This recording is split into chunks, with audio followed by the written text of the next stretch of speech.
Do you support the Massie counter resolution, yes or no? We're already doing it. And let me say, the discharge petition does not have the force of law. We've already subpoenaed. At a House Rules Committee hearing on September 2nd, Congress convened to debate the public release of all of the Epstein case files. While there was broad bipartisan support, Democrats and Republicans clashed over key details. Watch the top moments right here. Since 1996, let me repeat that, since 1996, the FBI has ignored tips. Then, U.S. attorneys gave Epstein a sweetheart deal to avoid significant jail time. The government simply disregarded the law and ignored the victims of these crimes. It was and is unacceptable. For the past 6 weeks, the House Oversight Committee has worked tirelessly to request documents and testimony regarding Epstein and Maxwell. We have subpoenaed Maxwell for a deposition, DOJ for documents, 10 former federal officials for depositions, the Epstein estate for documents, and agreed to a transcribed interview with Alex Acosta. This is the most thorough investigation into Epstein and Maxwell to date, and we are getting results. We have already deposed former Attorney General Bill Barr. The Department of Justice provided nearly 34,000 pages of documents and will produce more, which are being made public as we speak. When we conclude this, all those documents should be online unless we have a crash or something with the computer. The estate will begin producing documents September the 8th. That's the Epstein estate. The committee is working at an unprecedented pace and doing the work as it is supposed to be done. What we heard today is that these survivors support these efforts and support transparency and accountability, goals we all share. This resolution furthers those goals. It supports our work. It supports the release of documents. And most importantly, it achieves what the survivors want. There is no question that Epstein and Maxwell were terrible criminals. And I want to just remind this committee and the public that Jeffrey Epstein and Ghislaine Maxwell are monsters, criminals, liars, and in no way should they be lionized or supported. And it is an outrage that Ghislaine Maxwell has been moved to a facility where she is now more comfortable. And I think it's also appropriate to say that that was also horrifying to the women in the testimony that we heard today. And re-traumatizing the victims because of this move is shameful and should never have happened in this country. When you harm innocent women and girls, you should be held accountable, and I'm hopeful that in a bipartisan way this committee will do that. Now, I appreciate that, of course, close to 34,000 pages of documents have been released by the Department of Justice. That is complying with the subpoena, of course, that was put forward. But over 97% of those documents have already been released to the public. And I'm glad that we're releasing all those files to the American public. Most of it's already in the public record. What we need right now is full compliance with the subpoena. And the Attorney General, who once said that the files were on her desk, should release all the files immediately. There cannot be additional failures or additional cover-ups by this government that has already failed these victims now for decades. That cannot continue. We've got to follow the facts, we've got to get all the files out to the public, and we've got to ensure that there's justice for all of the victims and the girls. I also just want to add that Oversight Democrats have supported every single time there's been an opportunity to support transparency. We, of course, forced a vote to release and get the subpoena out. We will continue to take those actions. But any action that promotes transparency, we're going to support. Do you support the Massie counter resolution, yes or no? We're already doing it. And let me say, No, it's a Mr. No, simple the yes or no discharge answer. petition does not have the force of law. We've already subpoenaed. You can begin And by look, saying no, and I'll let you. No, you can look, answer, or Mr. yes, McGovern, it's very and you can answer. disappointing that you're trying to politicize this. We're trying to get answers. let me We're reclaim trying to my do time. everything that's in this discharge Let me- petition, I'm gonna- but you're trying to politicize No, it. no, it's a yes or no question. It's not a trick question. I mean, do you think? We've already do you done think- what do the you think discharge resolution- petition's Do you asking. think the resolution saying to keep doing what you were doing is better than a bill that can become The law? bill which would has excuse me, no I'm force of speaking. law. I have It has I no have time. force of the law. Yeah. You're just No, trying to we're do a talking political about- stunt. I- Look, ask the question, Mr. McGovern, let him. Well, I was asking a question, he interrupted me. Okay, let.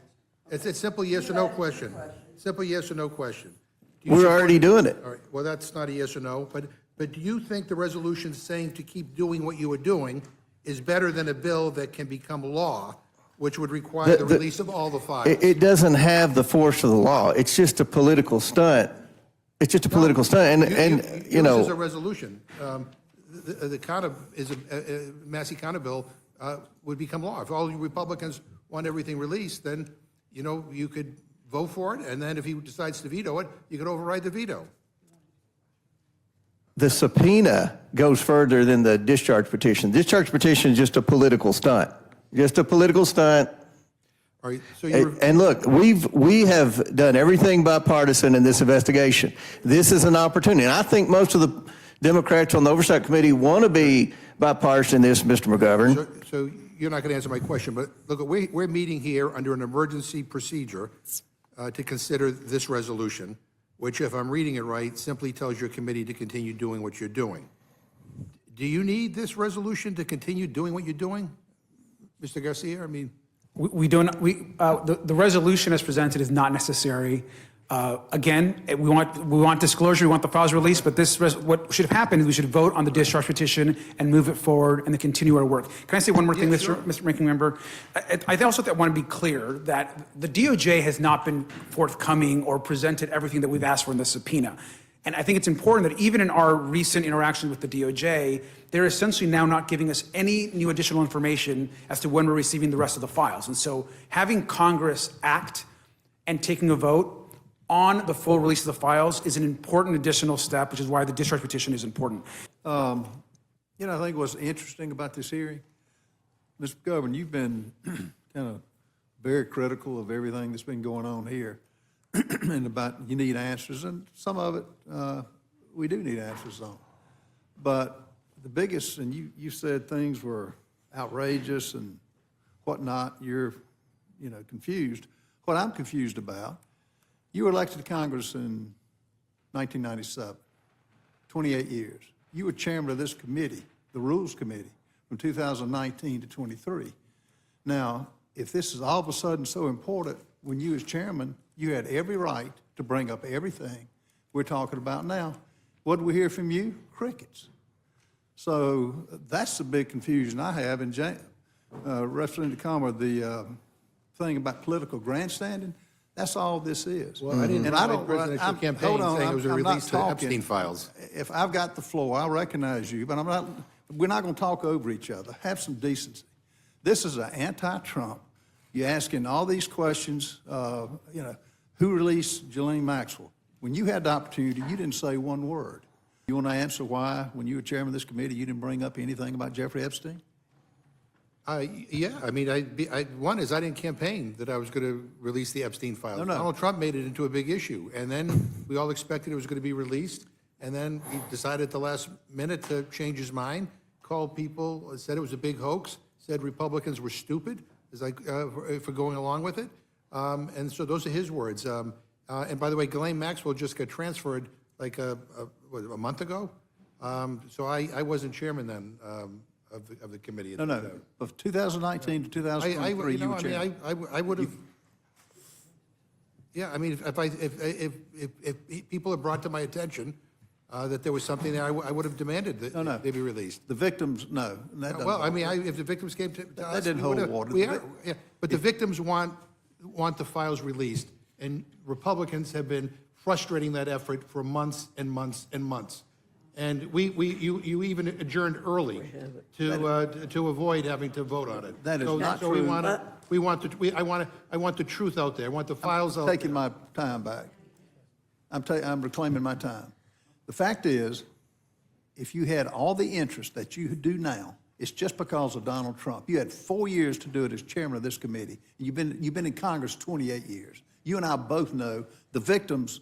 This has been out that young girls have been victimized for the last 15 years. And what we haven't heard from you, Chair Comer, is a commitment not to say, well, it's going to be in the subpoenas, but to have a hearing on why.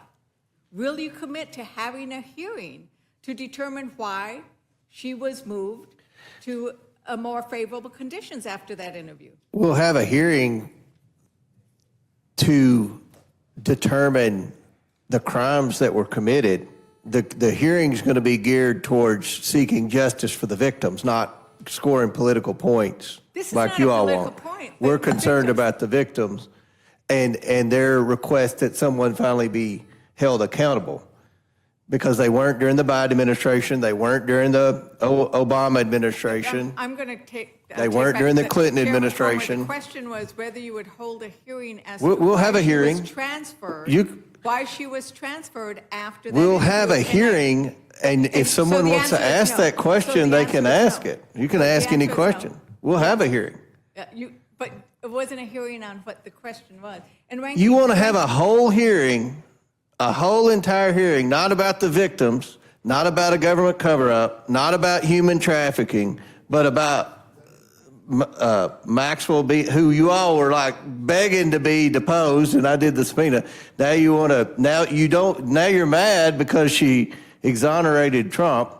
We brought in Bill Barr, who is I don't think it's any secret that he and Trump aren't best of friends, my and question, I'm going to reclaim my time. well, that's Reclaim the fine. time. The question wasn't about shouldn't we do all these things, but this is something very specific that indeed, as I understand, the victims raised today, they're outraged that this has happened. And it is indeed a re-traumatization when somebody who has done such horrible things is then treated favorably. For more congressional news, stay tuned to Congress Clips, and thanks for watching.